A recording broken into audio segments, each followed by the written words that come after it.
Friday, and you know what that means? It's time for another double feature Friday. And this week I'm super excited to be talking about two horror films, and those films are Sisters and Malignant.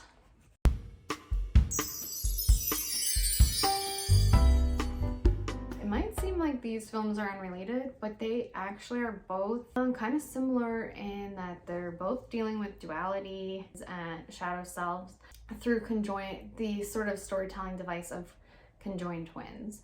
So I'm going to start with Sisters, which was released in 1973. It's directed by Brian De Palma. I think this is the first De Palma film I'm talking about. It's going to be really hard for me to keep this one short because I love De Palma. Hi, Clover. And it stars Margot Kidder, William Finley, and Jennifer Salt, along with a bunch of other people. I guess the whole reason why this movie got made was because Brian De Palma had one sort of theatrical Hollywood release prior to this, and it didn't do very well. So he went to New York and moved in with Jennifer Salt, and Margot Kidder happened to be living there.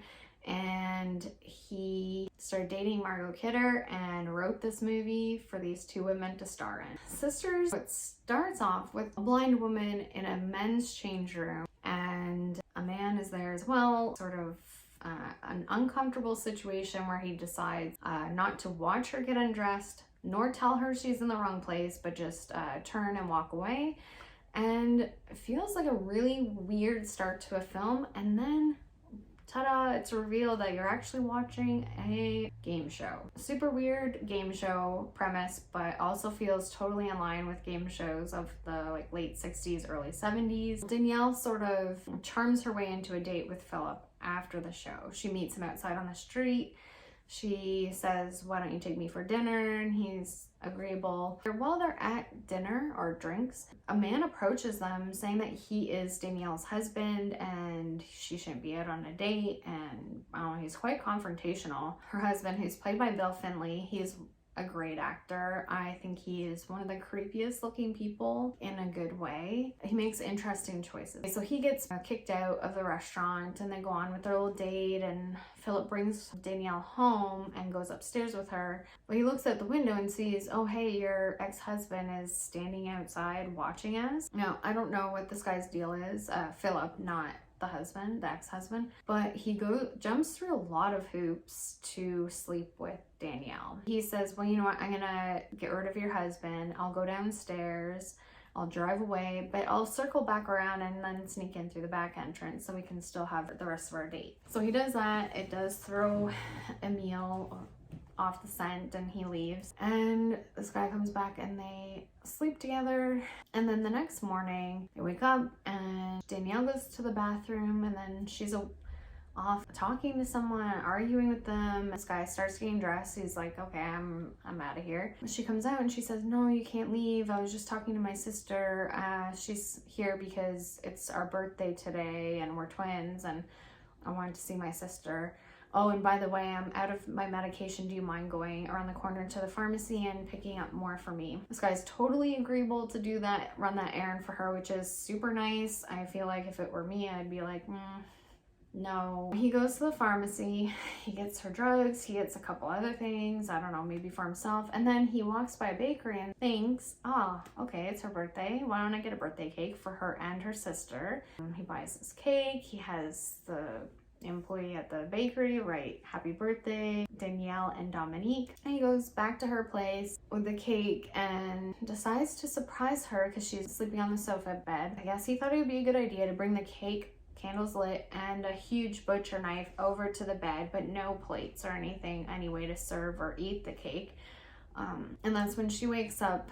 She sees the cake and sees the knife and stabs him in the crotch in a horrific, bloody crotch stabbing scene. Stabs him in the mouth. Pretty horrific. He's bleeding everywhere, and he drags himself over to the kitchen because the night before he had also seen through the window that he could see a woman in the apartment across the square or whatever. So he knew that someone could potentially see him and get him help. And he starts writing help on the window in his own blood. And sure enough, the woman across the courtyard does see him and calls the police. When James is dying and bleeding out and goes to write help on the window in the kitchen, then all of a sudden turns into a split screen, and we're also seeing from the perspective of Grace, who lives across the courtyard, watching it happen. It's like a 9-minute long sequence, and I just love it. I love that he uses this storytelling device to show you both sides of the story happening at the same time. He does this in so many movies. Another really good use of this split screen is in my absolute favorite movie, Phantom of the Paradise. This 9-minute long split screen scene. The one side it's showing in the apartment, and Emile shows up and helps Danielle clean up the crime scene. And at the same time, Grace is getting very anxious, waiting for the cops. So she goes down to the lobby of the apartment building, figures out which apartment she's actually looking for so she can be prepared when the police come. They won't waste any time.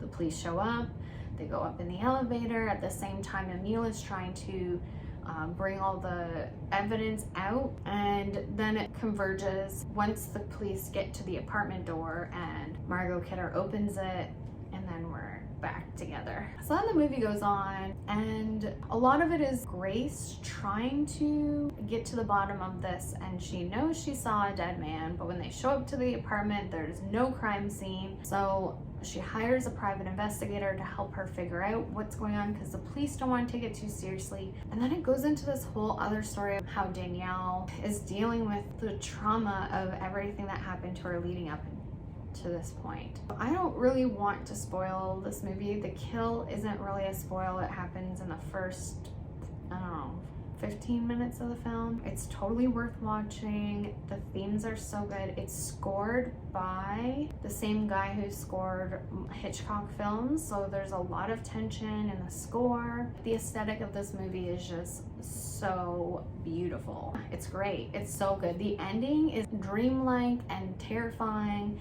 It's like my worst nightmare. Okay, so let's get into Malignant. Malignant was really, oh, and Sisters also, I'm sorry, I was wrong, it came out in 1972. So let's get into Malignant. This film came out in 2021. It was directed and written by James Wan. There's something about his films that I love, and this one is no exception. It was one of my most anticipated films because the way it was prefaced to me was, this is James Wan's Jali-inspired horror film. When I saw the trailers, it looked to me more like evil imaginary friend type ghost story. It didn't feel at all Jali inspired. I didn't see how it would sort of translate to a Jali style film, I guess.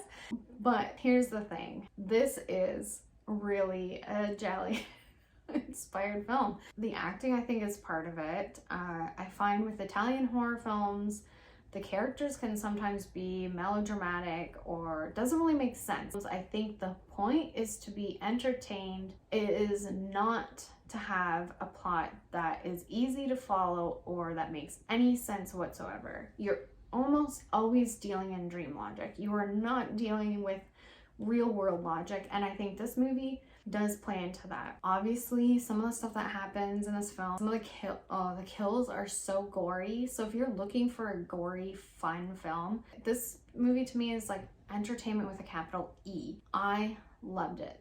But you have to go into it, I think, with the right mindset. The character design of the killer is one of the best that I've seen for like sort of a supernatural killer. The way this character moves is so weird and unsettling, so quick. And then, like I said, the kills are very graphic and very gory. I guess I'm not really getting into the theme of this, which is the conjoined twins. Both of the lead characters of these films are sort of put through a trauma that causes their shadow side to be activated.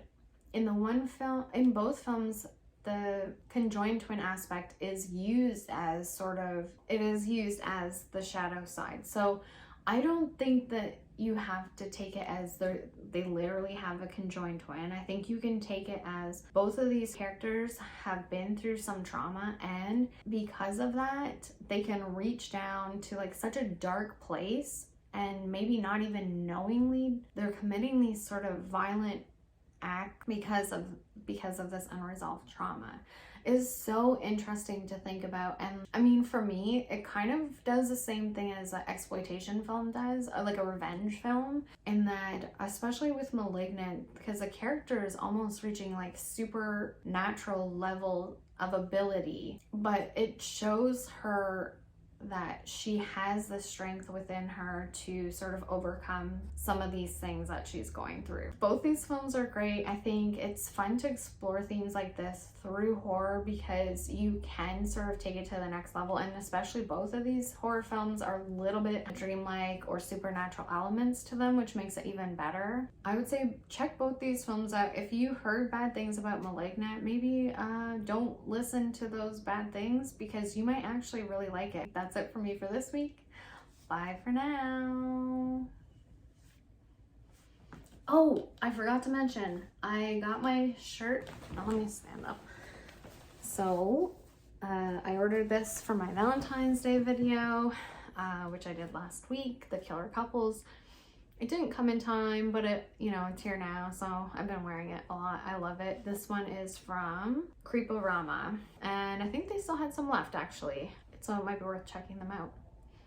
Bye!